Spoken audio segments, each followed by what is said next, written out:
casi después de la mitad, los primeros 8 capítulos de la novela, y por si no lo dije antes, pues lo diré. Obviamente estoy hablando de la trama y habrá lo que se llama spoilers, ¿no? Para quien no quiera arruinarse las sorpresas y revelaciones de la trama, pues obviamente no debería estar viendo esto, sino hasta que ya la haya leído. Yo creo que Dos crímenes de Jorge Ibargüengoitia es una de esas novelas que, sin afán de ser o de sonar exagerado, creo que son novelas que pueden servir de manual o de modelo sobre cómo escribir una novela. Y si bien cada novela es un organismo diferente, no hay dos novelas enteramente iguales, porque las estructuras y los estilos y todo lo que compone una novela, a pesar de tener algunas características generales, pues tiene posibilidades infinitas. Es verdaderamente notorio y admirable que en esta novela Ibargüengoitia sea capaz de lograr tanto con en apariencia tan poco. Y desde luego voy a meterme en desorden en esta novela porque no es mi afán desmenuzarla, no es mi afán explicarla. Esto no es un resumen. En muchos de mis videos digo siempre lo mismo, no hago resúmenes de tramas y a veces las sigo más o menos, pero nunca paso por paso. Y desde luego por las características de las que voy a hablar en breve de esta novela, pues más difícil sería aún hablar ordenadamente de toda la trama. Pero en la contraportada de esta edición, que yo tengo esta edición Joaquín Mortiz, esta edición de los ochentas, estas ediciones que se llegan a encontrar todavía, como fue mi caso, afortunadamente en un bazar de libros usados, en un bazar de viejo, que es además una práctica que a mí, como sin duda a cualquier lector, le encanta, que pues es entrar a los bazares a comprar libros de segunda mano. Y este me costó 100 pesos, pero pues obviamente es un bestseller que se sigue comprando y reimprimiendo ya desde esta edición, llama la atención. Esta era la tercera edición. Hubo primera edición en junio del 79, tercera edición en julio del 80 y una quinta reimpresión de la tercera edición en septiembre del 86. Entonces, bueno, pues un libro bastante vendido. Y como dice en la contraportada de esta edición, ignoro si en otras ediciones también lo incluya, pero dice: esta novela es la quinta de Ibargüengoitia, quien al referirse a ella dice: empecé a escribirla buscando un contraste con Las Muertas, que es mi novela anterior. Mi intención fue hacer un divertimiento como los que escribía Graham Greene entre sus novelas más serias. Al terminarla, 20 meses después, he descubierto que quizá los divertimientos divierten al lector, pero escribir este me costó el mismo trabajo o más que escribir mi novela seria. Desde luego, seriedad en tono y en tema, porque Las Muertas, pues es una novela que aborda un caso de mucho escándalo en el México de los 50, que fue el caso de las Poquianchis. El enfoque que le dio Ibargüengoitia a su novela Las Pocanchis la distingue del resto de su obra, porque Ibargüengoitia en esa novela no ironiza y no emplea uno de sus recursos más socorridos, que pues es el humor. El humor que, además, antes de entrar de lleno en la novela, y bueno, que podemos encontrar muy patentemente en los libros de cuentos de la Ley de Herodes, por ejemplo, el libro de cuentos de la Ley de Herodes, que es el único libro de cuentos que escribió Ibargüengoitia, que además tiene un contenido muy autobiográfico. Es un estilo de humor que podemos encontrar en sus artículos reunidos, uno de ellos mi libro favorito de ensayos y artículos de instrucciones para vivir en México. Y en esta novela, sin duda, en Los Relámpagos de Agosto también y Maten a León, que son novelas de una sátira política, y Los Pasos de López, que es una novela también histórica. Pues en todas estas novelas vemos constantemente la ironía, que finalmente la ironía se discute mucho por los teóricos del humor. ¿Qué diablos es ironía? Pues en términos muy generales, ironía es decir lo contrario a lo que realmente se cree o se debe de ser, pero Ibargüengoitia es irónico porque evidencia los defectos humanos. Entonces quizás sea algo un poco parecido también a la sátira. Sin duda, satiriza muchas debilidades del carácter de provincia en este caso. Toda la historia comienza, como bien lo dicen las primeras líneas. La historia que voy a contar empieza una noche en que la policía violó la Constitución. Pero dos crímenes, entonces, pues es en los 70. Se inicia justamente en este contexto de chavos hippies, que realmente no son tan chavos. Entendemos que todos ya son mayores de 30 años, y que son gente que trabaja. El protagonista, Marcos, a quien llaman el negro, porque después, conforme se desenvuelve la historia, sin necesidad de que nos lo describan físicamente, pues entendemos que desciende de mujeres negras. Tiene una tía y su madre se asume pues eran de raza negra. Entonces él, le dicen por eso el negro. También pues una época, sin corrección política en muchos sentidos. Y están Marcos en su fiesta, en su casa, muy liberales. Además, nos damos cuenta de lo liberales que son estos jóvenes de los 70, porque viven en un departamento y están haciendo una celebración, una reunión con sus amigos para celebrar la primera vez que tuvieron sexo él y su mujer, que es la chamuca. Y justo en esa reunión, pues una de las amigas llega con un invitado indeseable, alguien a quien no dijo que iba a llevar, y además es un güey al que acaba de conocer, y pues para pronto es un policía judicial. Es un policía judicial que, además de llegar a arruinarles la noche y llegar a hablarles mal del Che Guevara y de Marx y de la revolución y del comunismo y del socialismo, pues va a aprovechar la ocasión para que, por culpa de otro güey que tampoco estaba invitado, que llegó un poco apurado, que se llamaba Evodio, los implique en algo en lo que parece ser que el tal Evodio sí estaba implicado, que pues es un acto de terrorismo, lo llaman. Incendiaron un negocio, ¿no? Un grupo, pues ya de choque, de ideas revolucionarias mucho más agresivas que las de estos cuates que estaban con su jorongo y con su guitarrita, y pues pasándose una velada agradable, ¿no?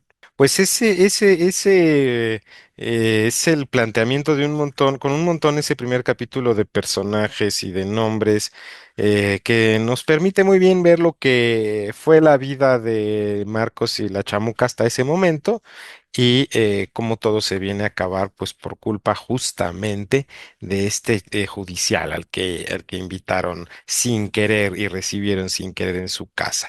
Implicados entonces de este crimen y de este acto de incendiar pues una tienda, no recuerdo qué era, que además vi la película también, me dio curiosidad. Primero, pues porque sale Damián Alcázar en el papel protagónico de Marcos, y además porque leer esta novela, de verdad que uno siente que estuviera viéndola desarrollarse en su mente. Ibargüengoitia empieza siendo dramaturgo, dramaturgo frustrado. De hecho, su mentor fue Usigli, porque Ibargüengoitia, al igual que Marcos, era ingeniero. Ingenieros diferentes, porque me parece que aquí Marcos es ingeniero de minería o una cosa así, y no sé qué clase de ingeniero quería ser Ibargüengoitia. Y toma en la UNAM, porque sí, una materia optativa de dramaturgia, nada menos que con el dramaturgo Rodolfo Usigli. Y pues es ahí donde conoce también a Salvador Novo, por ejemplo. Estoy viendo aquí en su ficha de Wikipedia, también conoció a Novo, personajazo.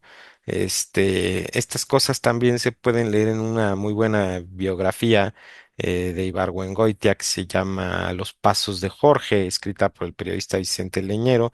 Y hay otra también, otra biografía más reciente, es Jorge Ibargüengoitia, un escritor entre ruinas de Alejandro Lambarri, publicada por la Universidad de Guanajuato. Entonces, bueno, es ahí a donde Ibargüengoitia comienza a ejercitar su escritura. Y sus obras, su teatro, la verdad no lo he leído, dicen que es muy bueno, dicen que incluso anticipa muchas cosas de estilo y de lenguaje que después vendrían a utilizar, por ejemplo, los autores de la onda, él en sus argumentos en los sesentas en sus obras, pero pues bueno, no tiene el éxito, dicen por ahí que tiene una desaveniencia y se desentiende de Usigli porque Usigli no lo menciona cuando le preguntan por jóvenes escritores talentosos, omite a Ibargüengoitia cuando él lo tenía pues en un pedestal. ¿Y a qué voy con todo esto entonces? Pues a que claro que se observa el oficio de dramaturgo, porque el arte de la dramaturgia pues es la estructura de la obra. Y es el diálogo, la fuerza del diálogo, pero es también la trama, ¿no? Eso es algo con lo que los narradores, uno como narrador, yo como narrador he batallado horrores para tratar de hacer tramas que tengan un sentido. Entonces, la gran ventaja de la dramaturgia, pues es eso, la fortaleza de las tramas. Y además yo creo, y siempre he sostenido que Ibargüengoitia, pues al haber sido ingeniero de formación, tenía una visión prácticamente matemática y mecánica de las cosas y de las tramas. Y en esta novela particular, que es una novela de crimen, porque lo dice el, el título, Dos Crímenes, y es una novela policíaca o detectivesca en cierto grado, este, porque el detective no es el detective de la policía.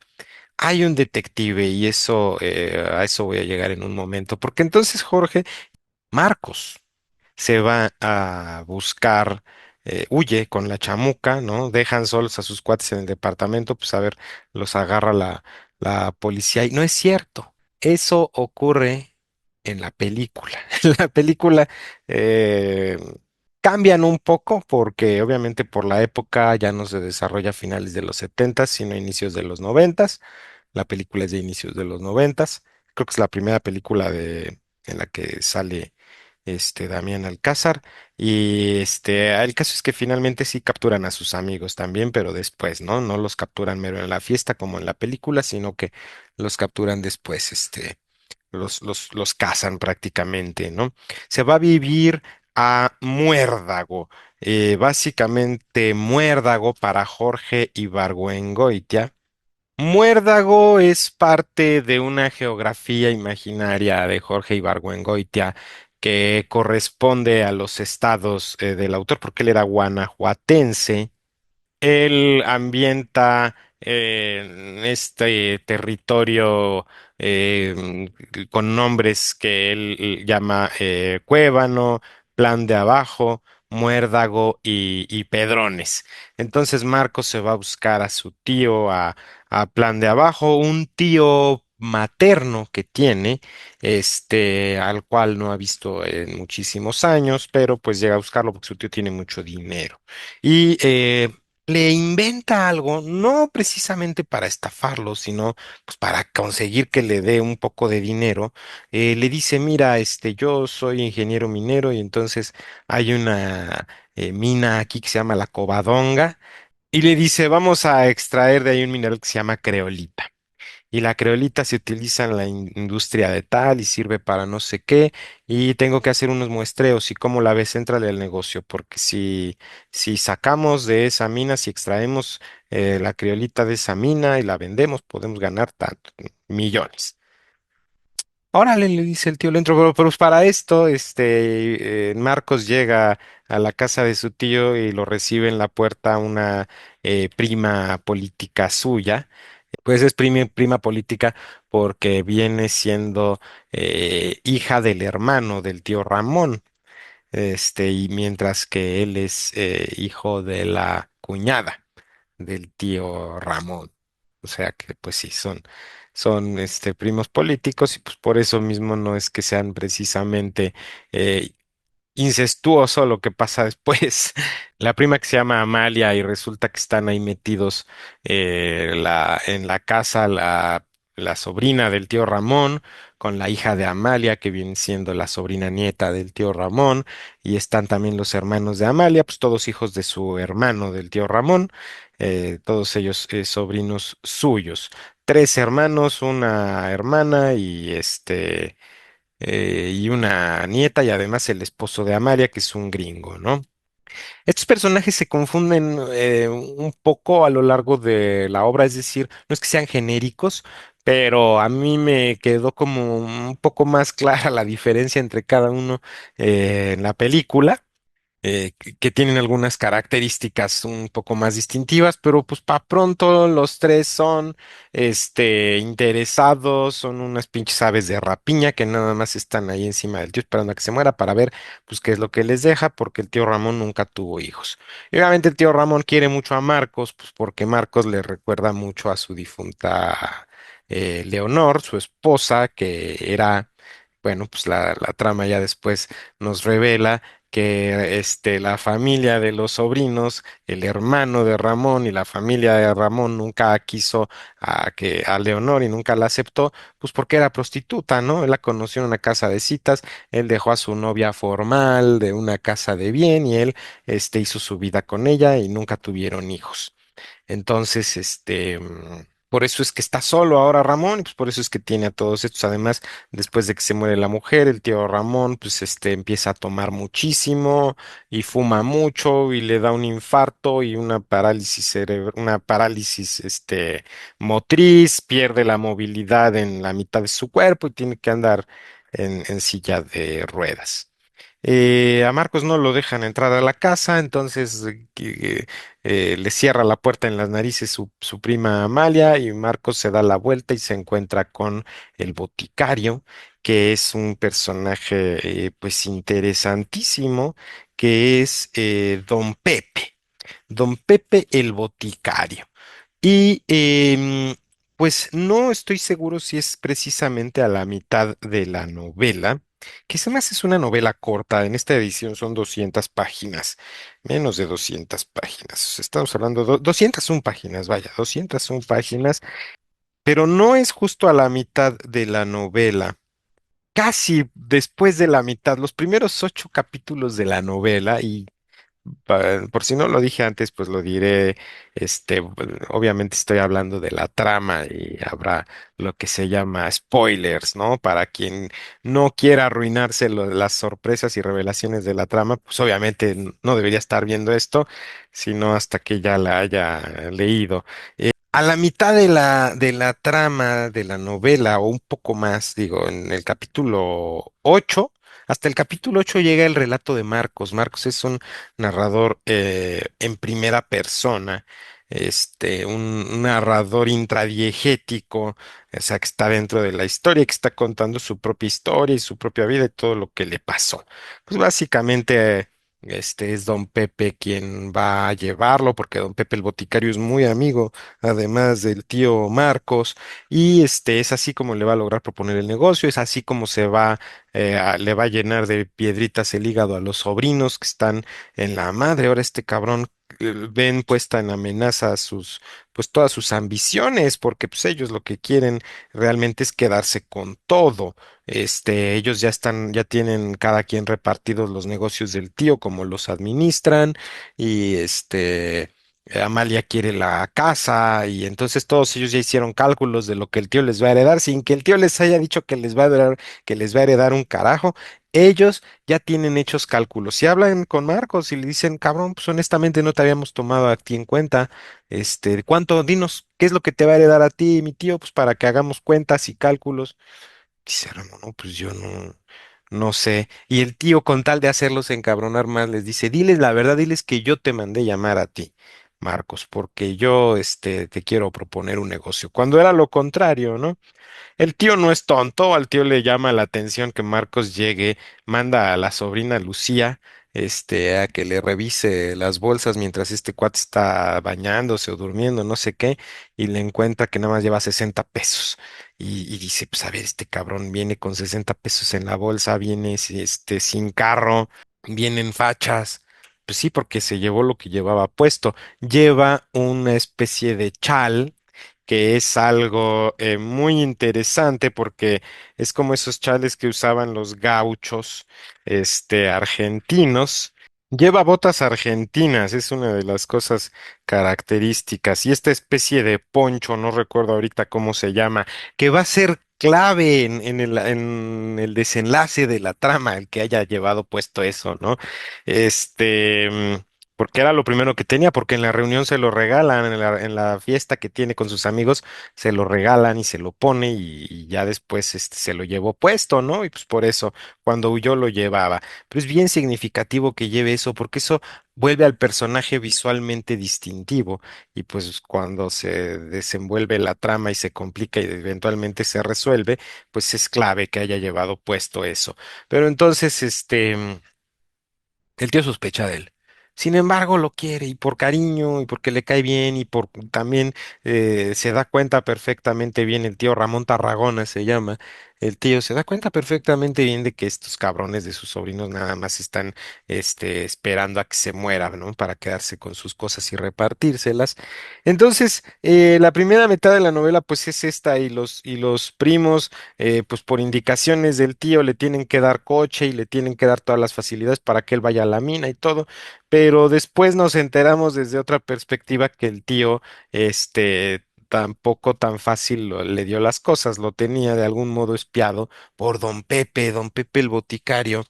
Y en los primeros capítulos, en el segundo capítulo, cuando no deja a Amalia entrar a Marcos a ver al tío Ramón, entonces, se queda a dormir en casa de don Pepe y le dice, quédate hoy aquí en mi casa, Ramón, porque pues lo conoce de toda la vida, lo conoce desde que era niño, ¿no? Y sabe cómo lo quiere su tío. Le va a dar mucho gusto verte. Estas personas, Amalia, lo tiene muy controlado y no lo deja hacer nada, que por cuidar su salud, y entonces es muy estricta y él está muy apachurrado. Y verte a ti y además saber el negocio que le propones, lo va a renovar y lo va a revitalizar y le va a dar gusto, le va a hacer bien. Quédate. Y se queda y agarra un libro de botánica que tiene ahí, pues el señor es boticario, conoce de herbolaria y pues en la región y todo eso, pues es común que el boticario y el médico tuvieran que saber algunas cosas de medicina, tradicional y de hierbas y cuanta madre. Y hay una planta en específico, una planta sobre la que está leyendo Marcos, y es una planta con la que se produce algo que se llama agua safia, que administrada en buenas dosis, es muy buena para la salud, según algunos, pero también es peligrosa porque en exceso puede envenenar un poquito el dispositivo narrativo y bueno, este... no quiero dar spoilers de otra historia, entonces no voy a decir quién, pero hay algo así que se menciona en otra novela, que es Arráncame la vida, de Ángeles Mastreta. Eh, y bueno, se van entretejiendo, o sea, ahorita que estoy tratando de construir la historia y la trama, me tengo que estar regresando constantemente. Y eso es ahí justamente en donde radica la genialidad. Y en el capítulo 9 deja de narrar Marcos y toma el relato don Pepe el boticario. ¿Qué no Pepe el boticario era el nombre del que salía en la carabina de Ambrosio? Ahora que lo pienso. Sí, era Beto el boticario, el de la carabina de Ambrosio.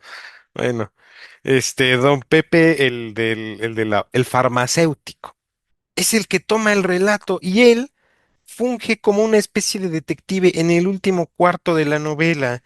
En la página 128 de esta edición, desde el capítulo 9, dice, lo que voy a contar es lo único notable que me ha pasado en la vida. Después de 50 años de ser boticario, me convertí en detective.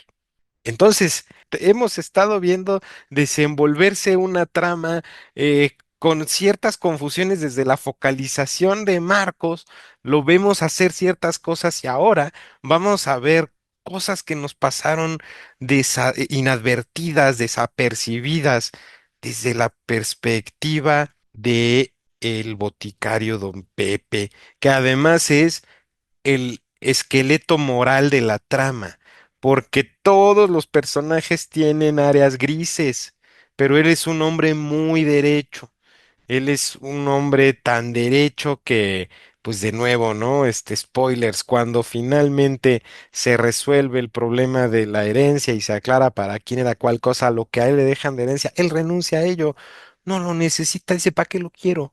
Pues sí, el esqueleto moral de la trama, ¿no? En él se puede confiar porque es verdaderamente imparcial y a pesar de que se da cuenta de engaños, que comete Marcos y de mentiras, también se da perfectamente cuenta de que hay un chingo de mierda a su alrededor de la que él no es culpable y de la que él incluso tiene razones para estar haciendo lo que hace, porque Marcos tiene muchos defectos, uno de ellos pues es que es bastante mujeriego, manda a su mujer de quien está muy enamorado porque es muy guapa y la quiere mucho, la chamuca, la manda a Jerez, otro lugar de la geografía imaginaria de Ibargüengoitia, mientras él se va a Muérdago y pues termina enamoradísimo y enculadísimo de la sobrina de la hija de Amalia, que se llama Lucero, y termina pues también en la cama hasta con la propia Amalia, ¿no? Termina enredándose con las dos.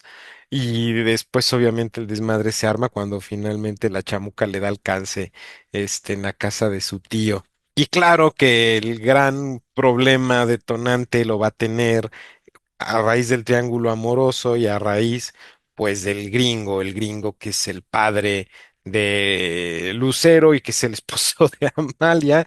Y es ahí a donde va a entrar, se lo invita de cacería. Vámonos de cacería, cabrón. Con escopeta, ¿no? Y pues bueno, eso ya para cerrar todos los spoilers de la trama, habidos y por haber, pues primero le dispara ahí, en el bosque, pero no le da a él, le da al chal que se lo quitó afortunadamente, ¿no? Y hasta llega a regañarlo, ¿por qué te quitas el chal? ¿No ves que, no, ¿por qué traes por ahí? ¿No ves que te puedo disparar sin querer? Pero se da cuenta que le había disparado ya al chal, porque pensaba que era él.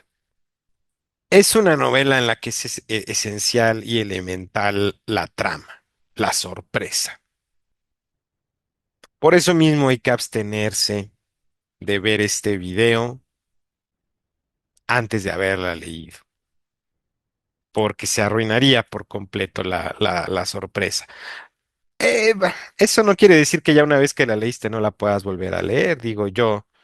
Esta fue mi segunda lectura y además alguna vez también la escuché en audiolibro. No me acuerdo en dónde, creo que en Scribd encontré el audiolibro que también se disfruta muchísimo. Ibargüengoitia tuvo una muerte trágica, iba a un congreso en Colombia, él ya vivía en París, él ya había logrado una estabilidad económica, éxito literario, éxito editorial, vivía en París con su esposa, una pintora, que es la que hizo las portadas de sus libros, que ya después se las cambiaron, apenas se las cambiaron, se hizo un escándalo porque pues no un escándalo, ¿verdad? Pero mucha gente no le gustó que hayan finalmente retirado las portadas de su esposa Joy Joy Laville, que era una pintora inglesa que murió recientemente en 1923 en Cuernavaca, Morelos. Ella era pintora y escultora inglesa nacionalizada mexicana y obviamente pues ella pinta muchos de estos cuadros inspirados en las obras de Ibargüengoitia que se vuelven las portadas. Pues sí, Ibargüengoitia muere de camino a este congreso, em, un encuentro de escritores y académicos, este, eh, en Colombia, y él va en un vuelo, en el vuelo 11 de Avianca, el transborda, me parece que en Madrid, el trayecto de Charles de Gaulle, París, el trayecto de París al aeropuerto de Barajas, en Madrid. Y entonces el avión, que era un Boeing 747, se estrelló por un error de cálculo del piloto que pensó literal que todavía les faltaban más metros para descender. Y cuentan, hay un documental muy bueno sobre Ibargüengoitia, creo que es de Canal 22, está en YouTube. Alguien cuenta que lo fueron a alcanzar al aeropuerto, Arreola y otros autores. No, pues no llegaba y no sabían, pues no era como ahora que hay como telecomunicaciones tan rápidas y tan fáciles, entonces, pero que Arreola, con lo descuidado y distraído que era Juan José Arreola, se fue al aeropuerto sin un calcetín o con un zapato de uno y otro de otro. No recuerdo cómo era que se dieron cuenta ya que estaban allá, y que de Ibargüengoitia solo encontraron un zapato. Paralelismo espeluznante. Em, Porque además Ibargüengoitia estuvo dudando hasta el último momento si ir o no. Y pues ni modo, ¿no? En una decisión trascendental y garrafal e inconveniente, decidió irse de última hora a su muerte. Y pues bueno, un autor con ese desafortunado desenlace, pero un autor de un humorismo y una calidad. El tema del humorismo es difícil, porque Ibargüengoitia, hay registros de entrevistas donde alguien le decía humorista y casi casi te mentaba la madre. O sea, no me gusta que me digan humorista. Yo no escribo para divertir a la gente, yo no escribo para que la gente se ría. Yo no puedo hacer un personaje, él decía, para burlarme de él. Eso me parecería estúpido. ¿Sí? Y decía, me choca, me fastidia. Me enoja que llegue la gente a decirme, fulanito o fulanita, a decirme, yo me reí mucho con su novela, porque yo no la escribí para que se rían, yo escribo las cosas como las siento, yo escribo las cosas como son. Entonces, un autor que es capaz de escribir estos pasajes como tiene que ir a la mina, ¿no? Con uno de sus primos. Voy a manejar porque yo conozco mejor el camino que tú, me explicó. De todas maneras, nos atoramos al cruzar el lecho seco del río Bronco. Como Fernando estaba en el volante, yo tuve que bajarme a empujar. A 15 metros estaban tres rancheros con palas cargando un camión de arena. En vez de ir a ayudarme, suspendieron el trabajo para ver cómo iba yo poniéndome morado con el esfuerzo que estaba haciendo. A uno de ellos le pareció muy chistoso el espectáculo y se rió. Cuando por fin el coche salió del atolladero y llegó a tierra firme, me volví a los rancheros y les dije, ustedes tres me hacen el favor de ir a chingar cada quien a su madre. Ni contestaron ni se movieron. Yo fui al safari y me senté en el asiento. Fernando se bajó por la otra puerta y fue a donde estaban los rancheros. Muchachos, les dijo, acuérdense de que el que acaba de insultarlos venía conmigo en el coche, pero no fui yo. Yo nunca les he faltado el respeto. Entonces, que un autor sea capaz de escribir estas cosas, este, con toda la seriedad, desde luego, porque el humor no implica no poder hacer. Es una novela tan seria, él mismo lo dice. Me costó el mismo trabajo más que escribir mi novela seria. Claro, el tema de las muertas, basado en el caso de los Puquenchis, es un tema pues serio. Y entonces fue una novela además periodística, una novela en la que él sí se basó en una investigación bibliográfica bastante elaborada, pero eso no demerita el que haya hecho aquí una historia policíaca, detectivesca, con intrigas bastante sólidas. ¿Y por qué a Ibargüengoitia no le gustaba que le dijeran humorista? Pues bueno, pensemos que en los setentas en México, humorista se asociaba con la basura de programas de Televisa, con los pinches polivoces y Chespirito y la carabina de Ambrosio, ¿no? Entonces, con, con Beto el Boticario, ¿no? Entonces, tiene sentido a lo mejor que Ibargüengoy te haya dicho que humorista, güey, no, por favor, o sea, yo soy un escritor serio, pues desde luego que lo era. Yo entonces considero que esta novela es una de las mejores novelas escritas en México. Es una cosa fenomenal. Vayan, léanla y lean todo lo que puedan de Ibargüengoitia. Hasta la próxima.